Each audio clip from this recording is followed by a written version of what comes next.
les fils des... Voici le lieu où toi est trop étroit jusqu'au Jourdain. Nous prendrons là chacun une poutre et nous y ferons un lieu d'habitation. Élisée répondit, allez. Et l'un d'eux dit, consens à venir avec tes serviteurs. Il répondit, j'irai. Il partit donc avec eux. Arrivé au Jourdain, ils coupèrent du bois. Et comme l'un d'eux abattait une poutre, le fer tomba dans l'eau. Il s'écria, ah, mon Seigneur, il était emprunté. Verset 6. L'homme de Dieu dit, où est-il tombé? Et il lui montra la place. Alors Élisée coupa un morceau de bois, le jeta à la même place et fit surnager le fer. Puis il dit, enlève-le. Et il avança la main et le prit. Jusqu'ici, la parole de notre Seigneur.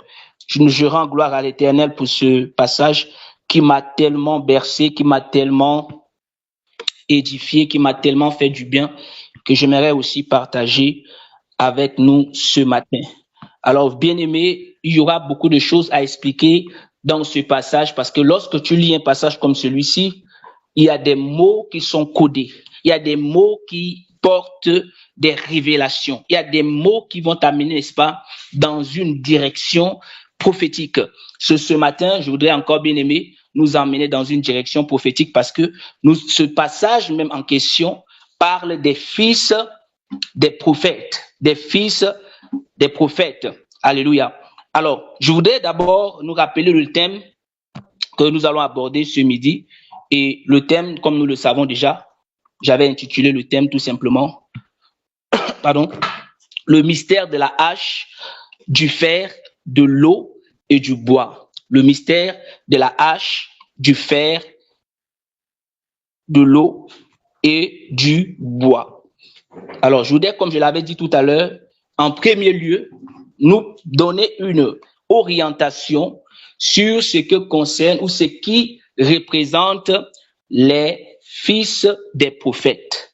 Par exemple, si je pose la question à quelqu'un ici, quand on parle des fils de prophètes, beaucoup vont penser que ce sont les prophètes qui ont eu des enfants, c'est-à-dire les enfants qui sont sortis des prophètes.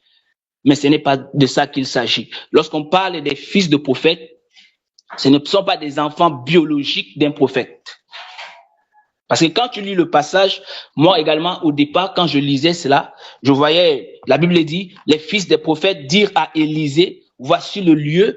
Avant, quand je ne connaissais pas encore ça, je me disais que, ce sont les fils des prophètes. Donc, ça dit les fils biologiques. Mais là, il ne s'agit pas des fils biologiques. C'était des disciples, c'était des étudiants, des prophètes.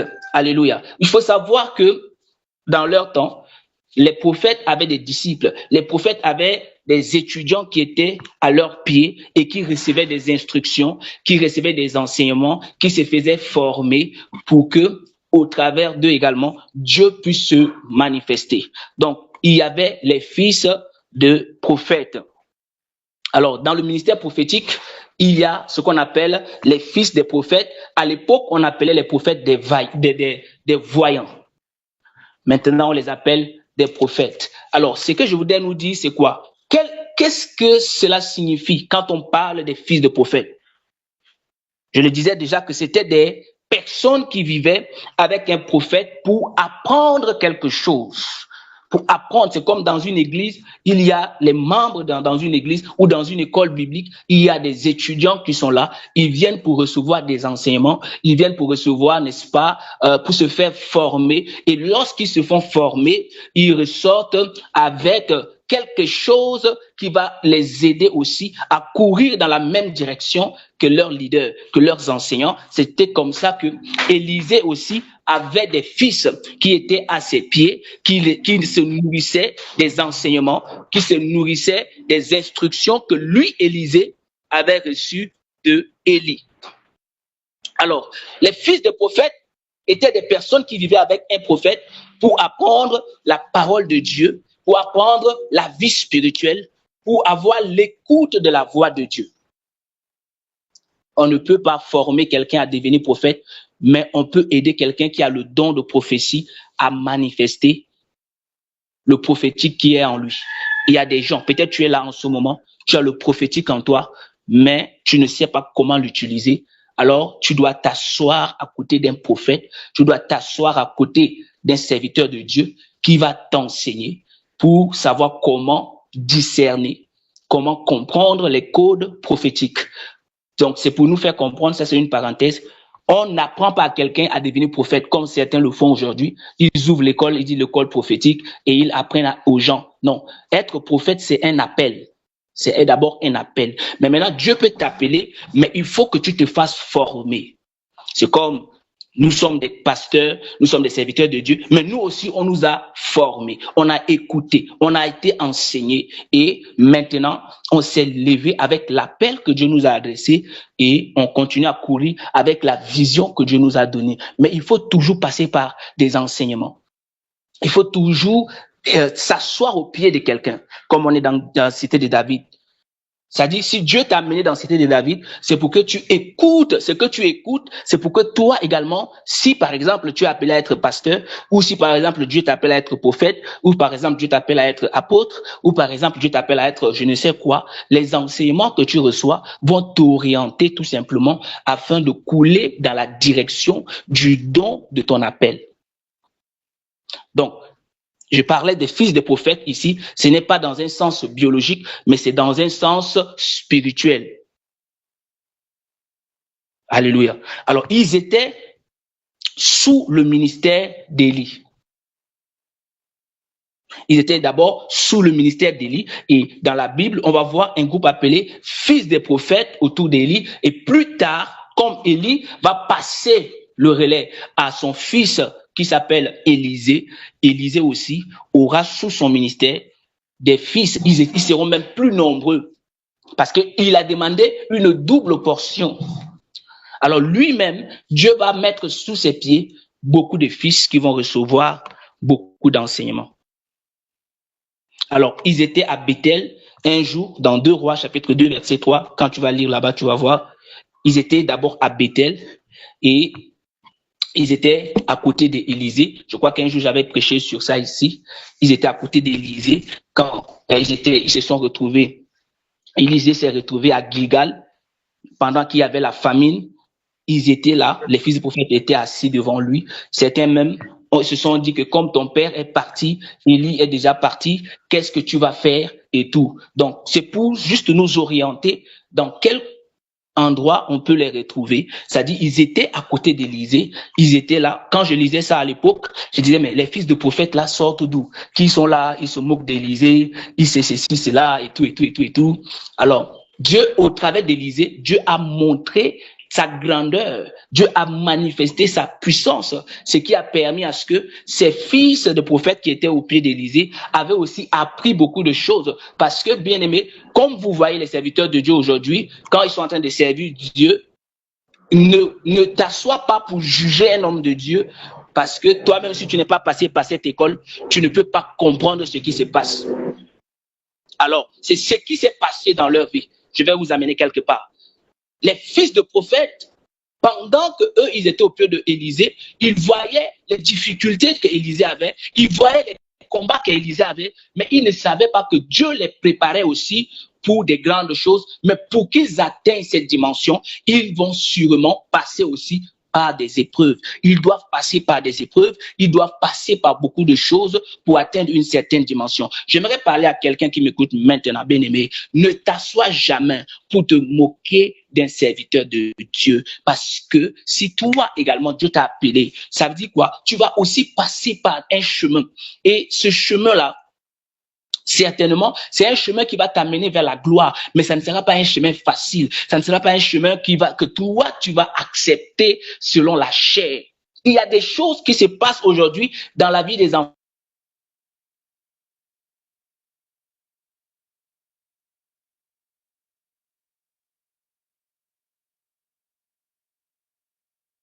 Tout à l'heure. C'est ce qu'on va expliquer au travers de ce passage que nous venons de lire. Comme je le disais tout à l'heure, il y a des révélations qui sont dans ce passage. Alléluia. Il y a des révélations qui sont sur ce passage. Je ne vais pas trop m'appesantir sur les fils de prophètes parce que c'est pas ça l'objet de notre enseignement de ce midi, mais c'est juste pour faire, n'est-ce pas, pour nous donner une idée de qui sont, n'est-ce pas, véritablement, qui sont-ils véritablement les fils de prophètes, pour que nous ne soyons pas perdus. Peut-être certains vont penser que ce sont les fils biologiques, que les prophètes ont eu. Non, ce sont des gens qui étaient au pied des prophètes, que Dieu a mis au pied des prophètes pour les enseigner. Et un jour, quelque chose va se passer. Dans le verset 1, la Bible dit, les fils des prophètes dirent à Élisée, voici le lieu où nous sommes assis devant toi est trop étroit pour nous. Allons jusqu'au Jourdain. C'est là-bas que quelque chose va commencer. Aujourd'hui, bien aimé, je disais tout à l'heure que on va toucher certains points et ces points vont nous permettre de comprendre chaque situation qui arrive dans nos vies. C'est quoi le Jourdain? C'est quoi le bois, c'est quoi le fer, toutes ces choses-là, le Seigneur va permettre à ce que nous puissions voir. Alléluia. Alors, je disais tout à l'heure que le fer, on va commencer par le fer. Le fer ici représente la puissance.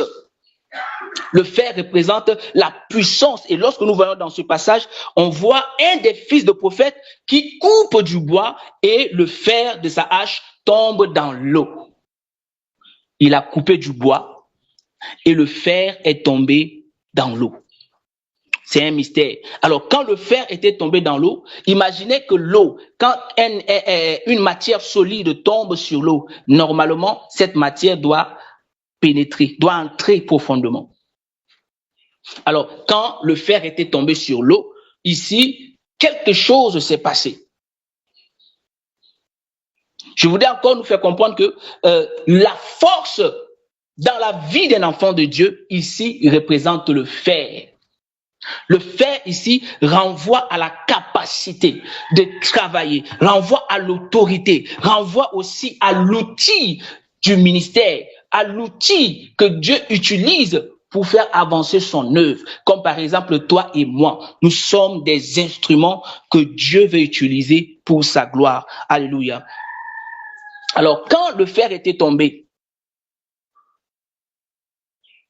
ils ont posé la question. Nous voyons dans le verset 2, le verset 3. Et l'un d'eux dit, consens à venir avec tes serviteurs. Il répondit, j'irai. Il partit donc avec eux. Arrivé au Jourdain, ils coupèrent du bois. Et comme l'un d'eux abattait une poutre, le fer tomba dans l'eau. Il s'écria, ah, mon Seigneur, il était emprunté. L'homme de Dieu dit, où est-il tombé? Voilà la question que l'homme de Dieu lui a posée. Et il lui montra la place. Alors Élisée coupa un morceau de bois, le jeta à la même place et fit surnager le fer. Le fer qui entre en profondeur, Élisée jette juste le bois et le bois a fait surnager, c'est-à-dire le fer est remonté et le fer commence à surnager sur le Jourdain. Et Élisée lui dit, enlève-le. Il avança la main et le prit. Amen. Là, on parle de la restauration. Bien-aimé, lorsque tu marches avec le Seigneur, le Jourdain ici représente les problèmes. Le Jourdain ici représente les difficultés. Le Jourdain ici représente les épreuves. Le Jourdain ici représente tout obstacle qui peut s'élever dans ta vie pour te déstabiliser. Et parfois, tu auras comme l'impression que ta vie est submergée. Tu auras comme l'impression que le fer est tombé dans l'eau. Tu auras comme l'impression que ta force est en train d'être engloutie, n'est-ce pas, dans les problèmes, dans les difficultés. Tu te retrouves devant des situations où tu n'as plus de force, tu n'as plus de capacité. Les problèmes commencent à se manifester. Le Jourdain ici, quand le fer était tombé dans l'eau, spirituellement ici, on peut dire que l'eau représente les problèmes, l'eau représente les profondeurs spirituelles, l'eau représente les situations impossibles dans nos vies. Alléluia. Normalement, lorsque le fer tombe, alléluia, le fer doit couler. C'est la loi de la nature, c'est la loi du pesanteur. Quand quelque chose tombe, ça coule. Ça dit quoi? Le fer a plus de poids que l'eau. Alors si le fer tombe, ça doit couler. Alors quelque chose s'est passé. Élisée lui a dit, jette le bois.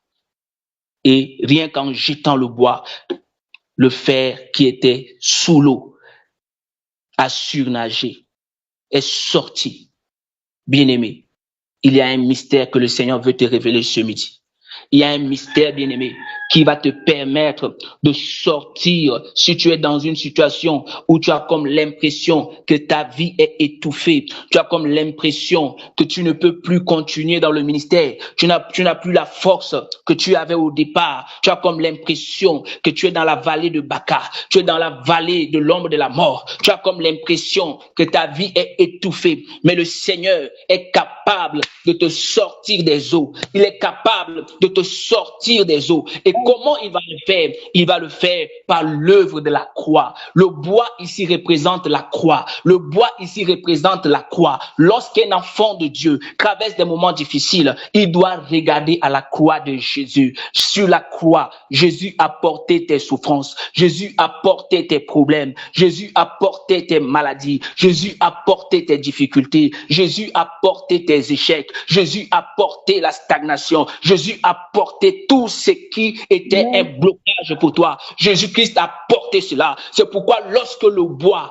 touche l'eau, le fer qui était entré en bas était obligé de surnager. Bien-aimé, je vais te dire ce matin, quel que soit ton problème, lorsque tu es en contact avec le bois, lorsque tu es en contact, alléluia, lorsque ton problème est en contact avec le bois qui représente la croix, qui représente l'œuvre achevée par Christ, bien-aimé, ta situation ne restera pas éternelle. Ta situation sera obligée d'être transformée.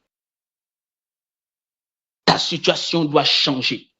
Mais pour que ta situation puisse remonter, pour que Seigneur, ce qui a été fermé, ce qui a été bloqué dans ta vie, puisse surnager, tu as besoin de marcher avec Jésus, de porter ta croix. Cette croix, ce n'est pas ta croix, mais cette croix, c'est la croix que Christ a portée pour toi. Lorsque tu t'identifies à l'œuvre que Christ a achevée à la croix pour toi, ta vie est restaurée, ta vie est libérée. À chaque fois que tu fais face à des situations difficiles, tu dois regarder à la croix de Jésus. Alléluia. Le bois représente la puissance de la croix. Élisée coupe un morceau de bois et le jette dans l'eau. Automatiquement, quelque chose s'est passé. Le bois, là où il y a la puissance de la croix, la loi naturelle est renversée. Alléluia. La loi naturelle. Tu entres dans le surnaturel de Dieu. Tu entres dans le surnaturel de Dieu. Ce qui était logique change de forme. Ce qui était peut-être qui paraissait impossible aux yeux des hommes, Dieu rend cela possible parce que cela est entre en contact avec la croix. Est-ce que ta situation a touché quoi? Est-ce que ce problème dans ta vie, le problème qui t'étouffe, est-ce que tu l'as crucifié à la croix? Tu dois crucifier ce problème à la croix. C'est sur la croix que Jésus a crucifié ton problème. Ce problème qui t'empêche d'avancer, ce problème qui t'empêche de t'épanouir. Le bois ici représente la croix. Le bois est l'image de la croix. Et quand tu as vu, lorsque le bois a touché l'eau, quelque chose d'impossible s'est passé. Quelque chose d'impossible s'est manifesté. C'est de la même manière que lorsque Christ entre en scène dans ta situation, quelque chose d'impossible se passe. Comment un fer qui est lourd, qui entre dans l'eau, peut ressortir rien que par le bois qu'on a jeté? Alléluia. Rien qu'en jetant le bois, le fer qui était sous l'eau était sorti. La puissance de la croix peut intervenir dans tout ce qui est perdu dans ta vie. Tout ce qui était perdu dans ta vie peut revenir. Tout ce qui était mort dans ta vie peut reprendre vie. Tout ce qui est arrivé au fond du Jourdain. Parce que je disais que le Jourdain ici, c'est le problème que tu as. Si tu as comme l'impression que tu as perdu quelque chose dans ta vie, dans ce Jourdain, le bois qui représente la croix peut faire ressortir ce que tu as perdu. Est-ce que c'est ton appel ministériel? Est-ce que c'est ta foi? Est-ce que c'est ta vie de prière? Est-ce que c'est ta vie de méditation? Est-ce que ce sont tes finances? Est-ce que c'est ta santé? Quel que soit ce qui est enfoncé dans le Jourdain, le bois peut le faire ressortir. Ce qui était au fond remonte. La croix de Christ a le pouvoir de restaurer ce que le péché, les attaques ou les erreurs ont fait tomber. Alléluia. Ce que le monde des ténèbres a renversé dans ta vie, ce que Satan a détruit dans ta vie, la croix de Jésus-Christ a le pouvoir de détruire cela. L'apôtre Paul a dit, nous ne prêchons rien d'autre que Christ crucifié. Nous prêchons l'évangile de la croix. Et c'est sur la croix que Jésus-Christ a porté nos malédictions. C'est sur la croix que Jésus-Christ a porté nos infirmités. On pouvait tuer Jésus par lapidation. Pourquoi on n'a pas tué Jésus par lapidation, mais on l'a tué par crucifixion? Question. Parce que c'est là-bas qu'il est parti crucifier nos malédictions. Ici, je ne suis pas en train de t'amener à idolâtrer la croix. Parce qu'aujourd'hui, je vois dans certaines doctrines, il y en a qui utilisent la croix. Je ne suis pas en train de te parler. Je suis en train de te parler dans une dimension spirituelle. Je ne suis pas en train de te parler de la croix physique. Tu peux porter la croix sur ton cou, mais ce n'est pas ça qui va changer ta vie. Tu peux mettre la croix sous l'oreiller pour dormir. Ce n'est pas ça qui va changer ta vie.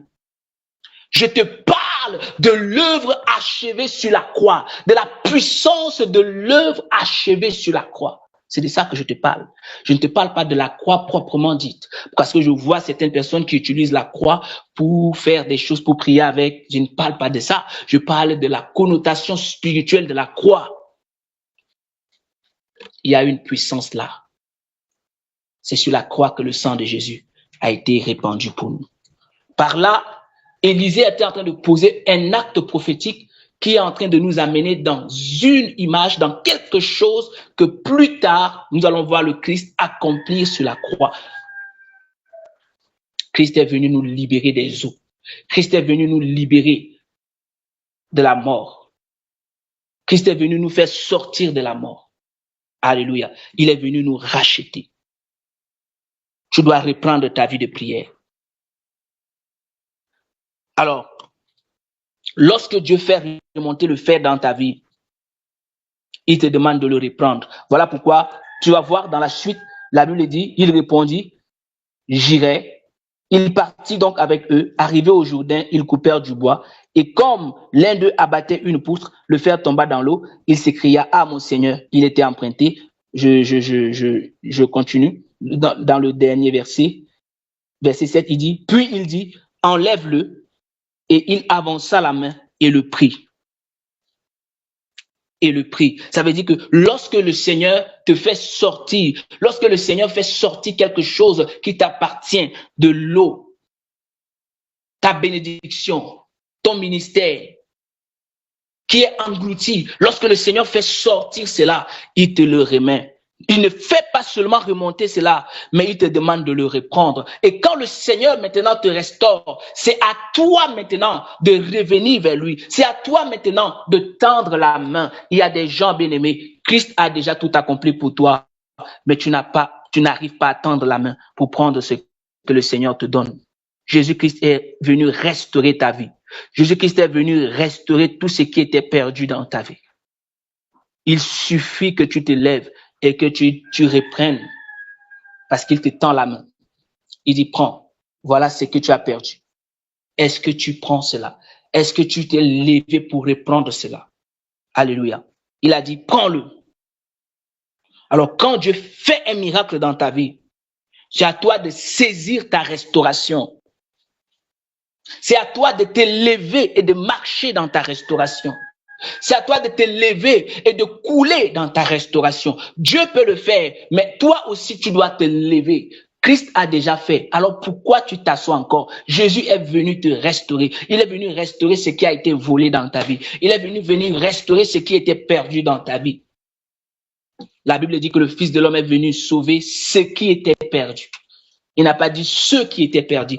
Il a dit ceux qui étaient perdus. Pour dire que même tout ce qui t'appartenait, ta vie et tout ce qui t'appartenait, qui était perdu, Jésus-Christ est venu te le rendre. Jésus-Christ est venu te rendre tout ce que tu as perdu. Et c'est à toi de te lever. Aujourd'hui, tu dois te lever. Tu dois saisir. Tu dois reprendre ce qu'il a arraché de la main de l'ennemi, ce qu'il a arraché de la main de Satan, ce qui t'appartient, ton autorité, ton pouvoir, ton ministère, ta santé, ta richesse, ta foi, ta vie de prière, tout ce qui t'appartient, ton appel. Reprends ton appel, reprends ta vie de prière, reprends ton autorité spirituelle, reprends ton ministère, reprends cela.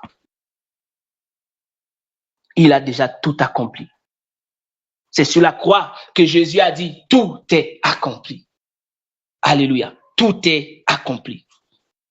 Est-ce que tu le crois? Est-ce que tu as conscience que tout est accompli? Est-ce que tu as conscience que Jésus a déjà accompli tout en ta faveur? Il est venu restaurer toutes choses dans ta vie. Il est venu faire remonter ce qui était enfoncé dans ta vie. Je n'ai pas expliqué la hache. La hache ici, bien aimé, il faut comprendre que la hache, sur le plan physique, la hache sert à couper. La hache sert à faire quoi? À bâtir. La hache sert à préparer un terrain. La hache, c'est un outil de travail qui permet de travailler, qui permet de construire, qui permet de détruire ce qui est mauvais. Et c'est ton ministère, c'est ton appel, c'est ta mission que Dieu te donne, c'est la capacité que Dieu a mis en toi, ce sont les dons que Dieu a mis en toi. Ce sont les valeurs que Dieu a déposées en toi. Et quand les fils de prophètes voulaient agrandir le lieu, là où ils travaillaient pour l'œuvre de Dieu, ils ont utilisé la hache. Et quand ils ont utilisé la hache, cette hache-là, on a vu que le fer était tombé. Amen. Bien-aimé, parfois tu travailles pour Dieu, mais tu as comme l'impression que ta force te lâche. Tu as comme l'impression que Seigneur, j'ai déjà trop prié, j'ai déjà trop jeûné, j'ai déjà trop évangélisé, j'ai déjà trop fait ceci. Tu as comme l'impression que ta force te lâche. Mais prends courage. Le Seigneur est là pour te restaurer. Le Seigneur est là pour te fortifier. Le Seigneur est là pour te faire remonter, pour remonter. La Bible dit que ceux qui se confient en l'Éternel renouvellent leur force et ils prennent le vol comme les aigles. Ils s'envolent. Alléluia. Ils prennent le vol comme les aigles. Lorsque tu te confies à Dieu, même quand tu es faible, le Seigneur vient restaurer ta capacité. Le Seigneur vient restaurer tes dons. Le Seigneur vient restaurer ce qu'il a mis en toi pour sa gloire. Le Seigneur ne t'a pas appelé pour rien. Le Seigneur t'a appelé parce qu'il veut t'utiliser pour des grandes choses. Le Seigneur t'a appelé pour bâtir. Le Seigneur t'a appelé pour construire. Le Seigneur t'a appelé pour enseigner. Le Seigneur t'a appelé pour instruire. Le Seigneur t'a appelé pour impacter. Mais lorsque tu vas commencer à impacter, tu feras face au Jourdain. Tu feras face aux difficultés. Tu feras face aux problèmes. Tu feras face à beaucoup de situations qui vont essayer de t'étouffer. Mais ne relâche pas. Ne lâche pas prise. Ne baisse pas les bras. Continue à regarder vers le ciel. Continue à regarder vers le Seigneur. Implore le Seigneur, appelle le Seigneur. Élisée ici représente Jésus dans ta vie. Lorsque Élisée a posé le bois sur l'eau, la hache est sortie, le fer est sorti. Bien-aimé, je vais te dire ce matin, une hache sans fer ne coupe plus. Une hache qui n'a pas de fer ne peut pas couper. Ça veut dire que lorsque tu es un serviteur de Dieu, tu peux avoir l'appel de Dieu. Mais si tu perds la puissance qui fait fonctionner cet appel, la présence de Dieu n'est pas avec toi, tout ce que tu fais est zéro. Tu peux être un enfant de Dieu. Dieu peut t'appeler pour le servir. Tu es un enfant de Dieu. Dieu peut t'appeler pour son service. Mais si tu perds cette connexion avec Dieu, si tu perds l'onction de Dieu, si tu perds la présence de Dieu, tu ne peux plus. Tu as besoin que la puissance de l'Éternel se manifeste dans ta vie. La hache, bien aimé, comme je le disais, cela permet de travailler. La hache est active. Tu ne dois pas être mobile. Tu ne dois pas rester stable, stagnant. Non, tu dois travailler. La hache est en mouvement. Il travaille. La vie d'un enfant de Dieu, la vie d'un chrétien n'est pas une vie passive, mais doit être une vie active. Est-ce que tu travailles pour le Seigneur? C'est dans le service que tu seras béni. C'est dans le service que tu vas atteindre une haute dimension avec Dieu. Le Jourdain qui vient dans ta vie vient seulement pour t'amener c'est un temps de transition. Le Jourdain ici, c'est pour te qualifier à une dimension plus élevée. La vie d'un enfant de Dieu, c'est pour le qualifier à une dimension plus élevée. Les combats dans ta vie, c'est pour te qualifier à une dimension plus élevée. Ne t'arrête pas parce que tu as vu le Jourdain. Oh, ne t'arrête pas parce qu'il y a le Jourdain. Il faut traverser le Jourdain. Josué a traversé le Jourdain. Moïse a traversé le Jourdain. Lorsqu'il a fait sortir le peuple d'Israël de l'Égypte, ils ont traversé le Jourdain et il a tapé le Jourdain avec le bois. Amen. Moïse a divisé l'eau, le bois. Alléluia. Bien-aimé, il y a un mystère dans le bois. Le bois qui représente la puissance de la croix, de l'œuvre achevée. Le problème même, ce n'est pas le bois, mais c'est qui tient le bois. Qui tient le bois? Est-ce que tu sais que sur la croix, il n'y avait pas que Jésus-Christ sur la croix. Il y avait les brigands qui étaient sur la croix. Mais la croix sur laquelle Jésus était une croix extraordinaire. Parce que c'est là-bas que quelque chose de surnaturel s'est produit. Quand Jésus s'est retrouvé sur la croix, c'est lui qui a donné la puissance à la croix. C'est pas la croix qui a donné la puissance à Jésus. Aujourd'hui, on prend la croix comme une identification. Christ a achevé, mais c'est pas la croix, c'est Jésus-Christ qui était sur cette croix. C'est pas le bois que Moïse avait en main qui était puissant, mais c'est parce que Moïse était un homme qui marchait comme Dieu voulait. Bien-aimé, c'est la présence de Dieu dans ta vie. La présence de Dieu est plus forte que l'onction. Est-ce que Dieu est là? Est-ce que le Seigneur règne dans ta vie? Est-ce que le Seigneur agit dans ta vie? Est-ce que le Seigneur opère dans ta vie? Dieu appelle ses serviteurs à agir. Dieu nous appelle à prêcher. Dieu nous appelle à le servir. Parce que la hache, par exemple, lorsque la hache ne travaille pas, qu'est-ce qui se passe? La hache se rouille. C'est comme ça que beaucoup de chrétiens commencent à se rouiller. Ils fanent spirituellement. Ils se fatiguent spirituellement. Quand ta foi n'est pas utilisée, ta foi commence par s'affaiblir. Quand un don n'est pas exercé, ce don commence à se refroidir. C'est pourquoi on vous encourage toujours. Il faut travailler, il faut prier, il faut servir le Seigneur. Ne dis pas que j'ai des dons et tu restes avec. Ne dis pas que j'ai des dons et tu dors avec. Ça va s'affaiblir, ça va se rouiller. Il est temps pour toi, toi qui as reçu des dons, toi qui as reçu beaucoup de dépôts de la part de Dieu, ne t'assois pas avec. Lève-toi, c'est en te levant. N'aie pas peur du Jourdain. Oui, le Jourdain viendra pour t'effrayer, mais tu vas traverser ce Jourdain. Et en traversant ce Jourdain, Dieu va t'amener dans une dimension élevée. Dieu va t'amener dans la gloire. Pourquoi la hache était empruntée? Voilà le mot qu'on va encore expliquer. Pourquoi emprunter? Le serviteur a dit, mais la hache est empruntée. Empruntée ici pour dire quoi? Notre vie, nos dons, notre ministère, tout nous vient de Dieu. Rien ne nous appartient. Tout appartient à Dieu. C'est Dieu qui t'a donné cette vie. C'est Dieu qui t'a donné ce talent. C'est Dieu qui t'a donné ce don. C'est Dieu qui t'a donné cette connaissance. C'est Dieu qui t'a donné ceci. C'est Dieu qui t'a donné cette foi. C'est Dieu qui t'a donné. Maintenant, ce que Dieu attend de nous, c'est que nous puissions être des gestionnaires, que nous puissions utiliser notre appel, notre ministère, nos dons, peu importe, tout ce que le Seigneur nous a donné, que nous puissions utiliser cela pour la gloire de son nom. Et quand tu vas valoriser les dons, les talents, tout ce que Dieu a mis en toi, ton appel, toutes ces choses, c'est là où Dieu va t'amener au sommet. Alléluia. L'homme a crié, mon Seigneur, elle était empruntée. Parce qu'il comprenait qu'il devait rendre cela. Alléluia. Est-ce que tu fais bon usage de la hache que Dieu t'a donnée? Est-ce que tu fais bon usage de ce don, de cet instrument que Dieu t'a donné? La hache aussi est un instrument de transformation, bien-aimé. La hache permet de faire quoi? D'abattre, permet de préparer le bois, de construire une maison. C'est pourquoi tu vas voir que nous qui sommes enfants de Dieu, Jésus nous a donné le pouvoir de détruire les forteresses.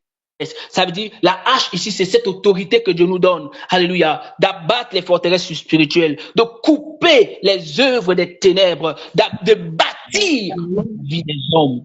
Nous ne sommes pas juste là pour prier, Seigneur, sauve-moi, mais nous sommes aussi des instruments pour détruire les forteresses. Nous avons la puissance de Dieu en nous. Cette hache que nous sommes, c'est pour détruire les forteresses, pour renverser les puissances sataniques. Tu dois utiliser cela pour détruire les forces maléfiques. Alléluia.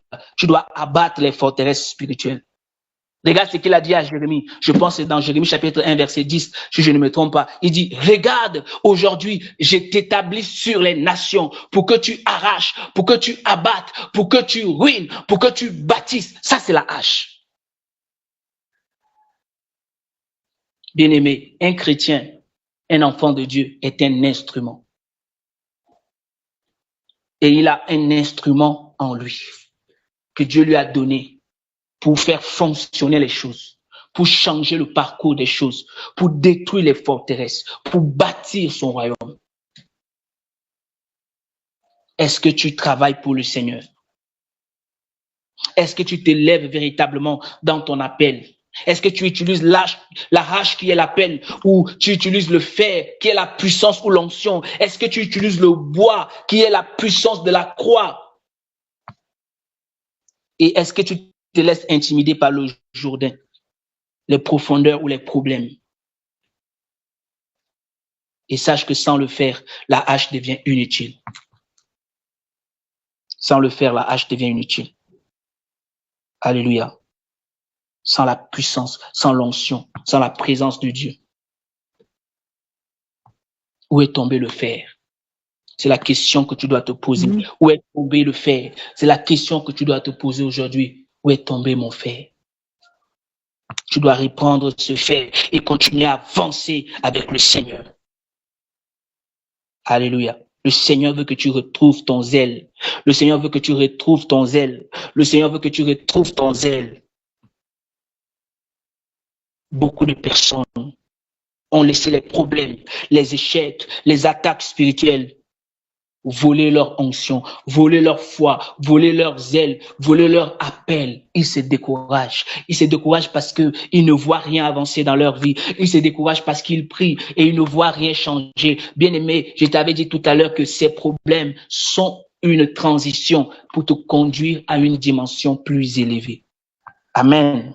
Dieu va te conduire dans une dimension plus élevée. Tu dois reprendre le fer, tu dois reprendre la prière, tu dois reprendre ton onction, tu dois reprendre la discipline spirituelle, tu dois reprendre avec ta communion avec Dieu, tu dois reprendre avec les jeûnes, tu dois reprendre avec ta vie, alléluia, ta relation avec Dieu. Parce que bien aimé, il y en a qui ont connu ce même problème que toi, mais ils les ont traversés. Ils ont traversé le Jourdain. Je citais tout à l'heure Josué. Josué a traversé Israël. Il a fait traverser Israël par le Jourdain pour entrer dans la terre promise. Mais comment Josué a fait? Quand tu regardes dans Josué chapitre 3, il n'a pas reculé devant l'eau. Alléluia. Ils avaient les ennemis derrière eux, mais ils n'ont pas eu peur. Ils ont traversé le Jourdain. Mais peu importe les ennemis qui sont derrière toi, peu importe le Jourdain qui est devant toi, tu as le Seigneur avec toi. Continue à avancer. Amen. Il y avait un homme du nom de Naaman. Naaman avait été guéri de sa lèpre en se plongeant dans le Jourdain. Combien de fois?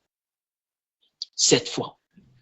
Le chiffre de la restauration, le chiffre de la plénitude, le chiffre du repos.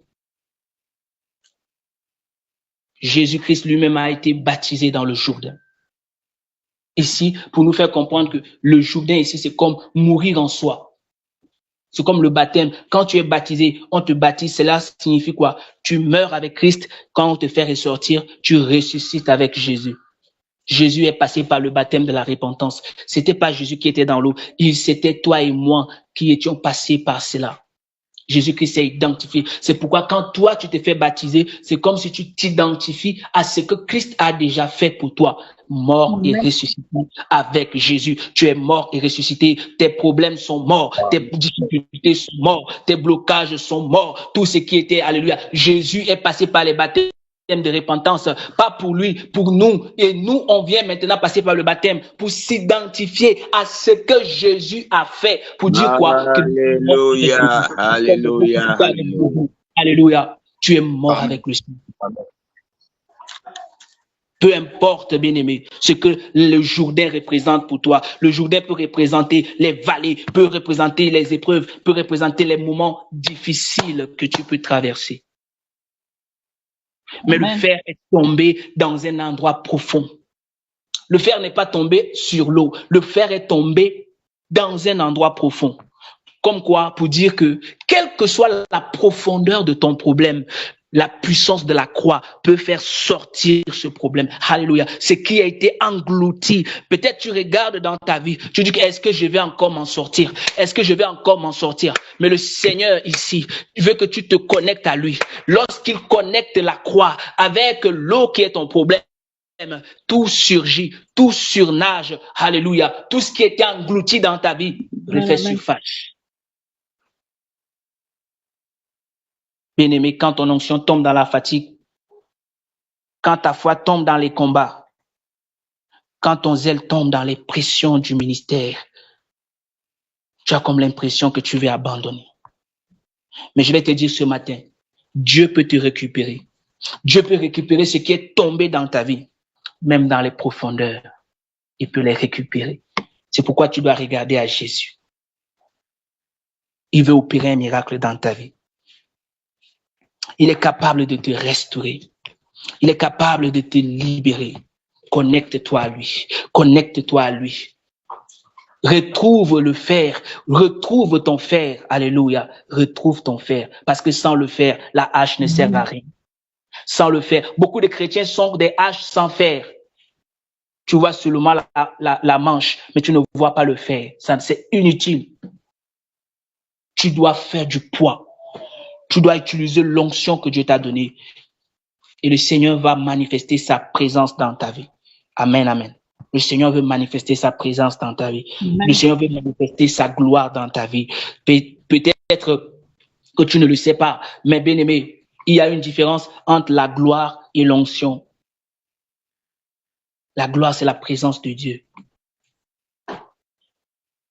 Donc, tu dois quitter de l'onction et tu dois atteindre la dimension où tu es connecté au Père. Où Dieu opère au travers de toi. Où Dieu accomplit des miracles au travers de toi. Où Dieu manifeste sa gloire dans ta vie. Voilà ce qui s'est passé dans la vie des fils des prophètes. Ils ont vu Élisée traverser toutes ces situations. Ils pensaient que pour eux, c'était bon. Mais eux aussi devaient passer par l'école. Alléluia. Et Dieu leur a fait passer par cette école-là pour les enseigner, pour les faire grandir, pour leur faire mûrir. Dieu veut que nous puissions mûrir. Dieu veut que nous ne restions pas au même niveau, mais que nous puissions monter avec lui. C'est pourquoi nous allons prier. Nous allons prendre quelques sujets de prière. Tu vas ouvrir ton micro. Tu vas dire encore en ce midi, Seigneur, restaure toute puissance spirituelle qui est tombée dans ma vie. Restaure toute puissance spirituelle qui est tombée dans ma vie. Ouvre ton micro. Au lieu de